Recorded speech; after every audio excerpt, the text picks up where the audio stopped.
एउटा सामान्य परिवारले एक सिलिन्डर ग्यास मेरो जस्तो परिवारलाई 2 महिना 2.5 महिना अझ इन्डक्सन चलायो भने अझ बढी सायद राइस कुकरहरू चलाउँछौँ हैन।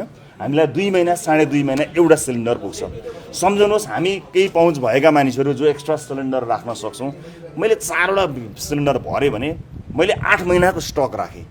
एउटा परिवारले 8 महिनाको स्टक राखिदिँदाखेरि थोरै समस्या पर्छ कि जस्तो लागेको हामीलाई। तर स्टक राखेको नागरिकलाई हामीले कहाँ स्टक राखेको खोज्न जाने कुरा भएन। त्यसले गर्दा पहुँच नभएको नागरिकले दुःख बिल्कुल पाएको हो। हामी त्यसमा असाध्यै दुखी छौँ। त्यसलाई व्यवस्थापन गर्नमा सरकार लागि परेको छ। कसरी व्यवस्थापन गर्ने, सिडिओ कार्यालयहरूलाई एक्टिभ बनाएर, डिलरहरूलाई एक्टिभ बनाएर अब ट्र्याकिङ गर्ने कि समाधान खोजी गर्दै आएको छ।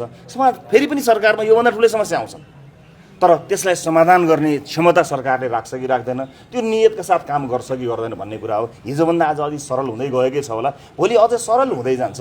त्यसका